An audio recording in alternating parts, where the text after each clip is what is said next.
سر تیسرا سوال ہے کہ یہ بدعت کے معاملے میں بدعت حسنہ اور بدعت سیاہ یہ دو ہیں یا نہیں بھائی کچھ بھی نہیں، بدعت حسنہ، بدعت لعنت بدعت پر. بدعت اگر دین میں داخل کرنے کی بات ہے نا، چاہے عقیدہ ہو چاہے فعل ہو. مثلا ایک چیز حلال ہے، اب میں اس کو حرام بنا دوں آپ کے لیے اپنے جیب سے، اپنے اجتہاد سے اس کو حرام بنا دیا. ایک چیز عقیدے میں نہیں ہے، میں کہتا ہوں کہ ایک چیز قرآن میں نہیں ہے، میں کہتا ہوں نہیں اللہ نے قرآن میں یہ فرمایا، ٹھیک ہے نا، تو یہ بدعت ہے، یہ حرام ہے، یہ جھوٹ ہے، اللہ پہ اتہام ہے، اللہ پہ افتراء ہے. اگر لیکن میں کوئی ایسی چیز جو میں نہیں کہتا قرآن و سنت میں ہے، میں ایسے ہی معاشرے میں ایک اچھی رسم کا آغاز کرتا ہوں. بھائی مثلا کہتے ہیں کہ مہمان جب آ جائے اس کو پلاؤ کھلا دو. مہمان جب بہترین کھانا ہمارے شہر میں کیا پلاؤ ہے گوشت کے ساتھ. تو اب آپ سے مہمان آ جائے نا، سب یہ رسم بناتے ہیں کہ مہمان کو ہم نے پلاؤ کھلانا ہے. اس کے لیے مثلا اس کو پوچھتے ہیں کہ چکن آپ کو پسند ہے یا چھوٹا گوشت پسند ہے، اس کے لیے یہ رسم ہے. یہ میں نہیں کہتا یہ حلال ہے حرام ہے، یہ واجب ہے، نہیں، ہم ایک اچھا رسم بنانا چاہتے ہیں. یا مثلا ٹوتھ برش یوز کرتے ہیں. ٹوتھ برش کوئی حدیث کی تو ہے نہیں، ٹوتھ پیسٹ نہیں ہے حدیث میں، ہم کہتے ہیں بھائی اس کو یوز کرو. اپنے شہر میں لائبریری بناتے ہیں، کوئی حدیث روایت تو نہیں ہے کہ شہر میں لائبریری ہونی چاہیے. لائبریری بنا، میں نہیں کہتا یہ حدیث ہے، یہ واجب ہے، یہ حلال، یہ مستحب ہے، نہیں، یہ کرتے ہیں، لائبریری بناتے ہیں. تو یہ ہاسپٹل بناتے ہیں. یہ حدیث تھوڑی ہے کہ ہاسپٹل بنانا ہے، لیکن یہ اچھے کام ہے، اللہ نے حکم دیا اچھے کام کرو، ہم یہ اچھے کام رسم رکھتے ہیں نا. تو اس طرح اگر اچھے رسوم کا آغاز کیا جائے، ہم بشرط کہ یہ اس کو دین کا حصہ نہ بنا، یہ اچھی بات ہے، یہ بدعت نہیں ہے، یہ اچھی باتیں، اچھی مکارم ہے، اچھی باتیں، اوکے. لیکن اگر اس کو دین کا حصہ بناتے ہیں نا، شریعت کا حصہ، کہ پیغمبر صلی اللہ علیہ وسلم نے یہ فرمایا، اسلام کا یہ حکم، وہ بدعت ہے، وہ افتراء ہے اللہ پر. ویسے آپ اسلام سے اس کو نسبت نہ دو، اپنے سے اچھی باتیں آپ جتنی مرضی آپ لوگوں میں پھیلا دو، لوگوں کو دعوت دے دو، اس کی کوئی منع نہیں ہے. سر ہم جلوس یہ آپ نکالتے ہیں تو یہ پھر یہ کیا ہے بدعت حسنہ میں ہم شمار کر لیں؟ اہل سنت میں ہمارے ہاں تو یہ ہیں، آپ کے ہاں اہل تشیعہ میں جلوس جو نکالا جاتا ہے نا، ہمارے احادیث میں یہ ہے کہ تم اہل بیت علیہم الصلوۃ والسلام کے، یہ روز عاشور کے متعلق حدیث ہے کہ اس کے دن تم صحرا میں چلے جاؤ، وہاں پہ خوب گریہ و ماتم کرو، اور اپنے اہل خانہ کو بھی حکم دے دو کہ گریہ و ماتم کریں، زاداری کریں اور بے قراری کا اظہار کریں. تو یہ حدیث میں یہ ہے. اب اگر لوگ صحرا میں اتنی دور ہے، صحرا میں جا نہیں سکتے، بھائی لاہور میں آپ کہاں صحرا میں جائیں گے، تو اگر وہ اپنے گھر سے نکلتے ہیں گلی میں وہ ماتم گریہ کرتے ہیں، اس کی کوئی اس طرح روایت تو نہیں ہے، لیکن اہل بیت علیہ السلام کا یہ حکم ہے کہ تم بے قراری کا اظہار کرو، غم کا اظہار کرو، تاکہ اگر کوئی لوگ آپ کو دیکھیں تو پتہ چلے کہ اتنی بڑی مصیبت کا دن ہے. تو یہ اس لحاظ سے یہ جو ہے یہ اچھی بات ہے. لیکن ہم نہیں کہتے کہ یہ جلوس نکالنا یہ کوئی حدیث میں ہے، حدیث میں وہی ہے کہ تم صحرا کو نکل جاؤ،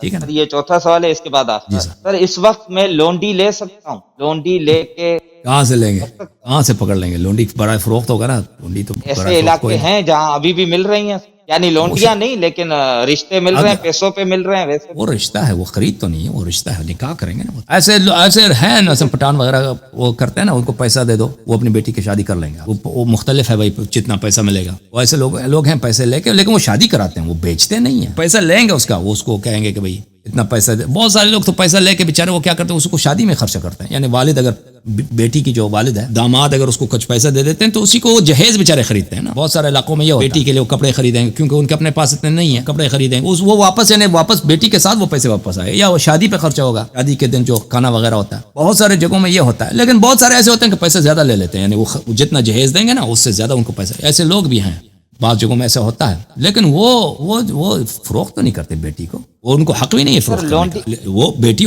لے کے آپ اپنے اولاد کو فروخت نہیں کر سکتے. یعنی اگر میں اور وہ بھی کنیزی میں نہیں دے رہے، وہ شادی کر رہے ہیں بیچارے، ٹھیک ہے، وہ شادی کرتے ہوئے شادی کے وقت وہ کچھ ہدیہ لے لیتے ہیں. وہ داماد بھی اپنی مرضی سے، بھائی اس کو پسند ہے، لڑکی پسند ہے، خوبصورت ہے، جو بھی ہے وہ پیسہ دے دیتا ہے. لیکن ان کو سب کو پتا ہے کہ یہ خرید فروخت نہیں ہے. ہاں بعض ملکوں میں، افریقہ میں موریتانیہ میں کچھ سال پہلے تک ہوتا تھا، وہاں پہ لوگ ملتے تھے آپ کو خرید کے لیے. وہ شرعی لحاظ سے اس کی ممانعت نہیں ہے. اگر کوئی مل جاتا ہے آپ کو واقعاً، وہ اگر چوری کا مال ہے، بھائی میں نے کڈنیپ کیا، ابھی دیکھ میں نے ایک لڑکی کو کڈنیپ کیا، اب آپ کو بیچ رہا ہوں، یہ تو چوری کا مال ہے، میرا ہاتھ کٹنا چاہیے.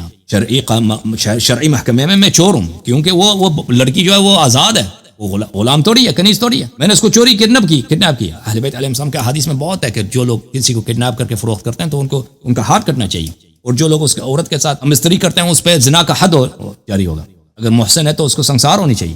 ٹھیک ہے نا. لیکن اگر واقعاً کوئی لونڈی ہے، کنیز ہے، اس کو کسی نے کڈنیپ نہیں کیا، ایسا تو دنیا میں نہیں ہوگا، نہیں ملے گا. لیکن اگر کوئی ملتا ہے تو یہ قانونی لحاظ سے نہیں کر سکتے بھائی. اب پاکستان کی حکومت نے اس کو منع کر دیا. دنیا کے کسی بھی حکومت میں جانا وہ غیر قانونی کام ہے، وہ آپ کو اگر پکڑے گا تو جیل میں ڈال دیں گے. لیکن یہ اسلامی لحاظ سے گناہ نہیں ہے، اسلامی لحاظ سے گناہ نہیں ہے. لیکن وہ کام ملے گا کہاں آپ کو؟ دنیا میں سے تو تھوڑی ہے کہ آپ کو کوئی لونڈی ملے گا. سر یہی پوچھنا چاہ رہا تھا کہ شریعت میں کیا ہے، تو وہ پتہ چل گیا کہ یعنی ہو سکتا ہے منسوخ نہیں ہوئی آیت یا حکم. نہیں کوئی منسوخ نہیں. کیونکہ سر میں نے ایک عالم سے گفتگو کی تھی، وہ کہہ رہے تھے کہ ہم ساروں نے مل کے اجماع کر لیا ہے کہ اب یہ اس دور میں نہ امام ہے نہ کوئی اور.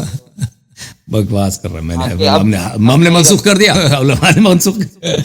علماء نے کہاں سے منسوخ کر دیا؟ ہے کہ سر ابھی امام نہیں ہے نا، امام نہیں ہے، نبی بھی نہیں ہے، تو ہم کیوں یعنی لونڈی کا وہ ہم عدل نہیں کرتے. وہ بھائی ابھی 200 سال تک پہلے تک تھا یہاں پہ لونڈیاں فروخت ہوتی ہے. 150 سال 100 سال پہلے 120 سال پہلے تک پاکستان وغیرہ میں وہ لونڈیاں فروخت ہوتی تھی. ابھی داعش نے آیا نا، داعش نے بہت ساری لونڈیاں پکڑی تھی. داعش نے وہ یزیدی لڑکیوں کو انہوں نے پکڑ لیا تھا، اسلام کو بدنام کر دیا. سر آخری سوال یہ ہے کہ ماضی جو تھا وہ گزر گیا، مستقبل ہمارا امام مہدی کے ہاتھ. تو ابھی ہمارے اوپر کوئی ذمہ داری ہے، ہم کوئی فکر مندی کریں یا ہم بے فکر ہو جائیں؟ دیکھیں وہ جو چیز اللہ کے ہاتھ میں ہو تو اللہ کے ہاتھ میں ہے نا. جو چیز ہمارے ہاتھ میں ہے، اسلام کے اتنے واجبات ہیں، تقویٰ رکھنا چاہیے، اور اللہ کا جو حرام ہے وہ انجام نہیں دینی چاہیے، اور جو واجبات ہیں وہ بجا لینی چاہیے، اور اللہ سے استغفار کرنی. وہ تو ہر انسان پہ.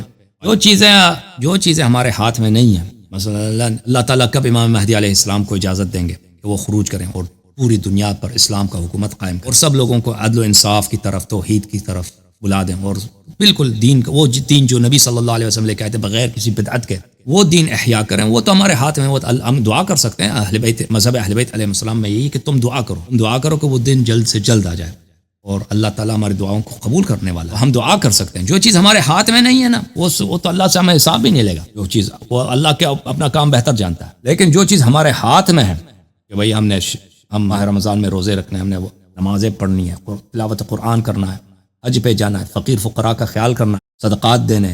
کوئی پڑوسی اگر کوئی آنا نہیں ہے اس کے پاس تو ہم گنہگار. پڑوسی کا بڑا حق بنتا ہے اسلام. اور اسی طرح لوگوں کے ساتھ بددیانتی نہیں کرنا، کسی کا حق نہیں کرنا. یہ تو ہم سے اللہ تعالیٰ حساب لے گا روز قیامت.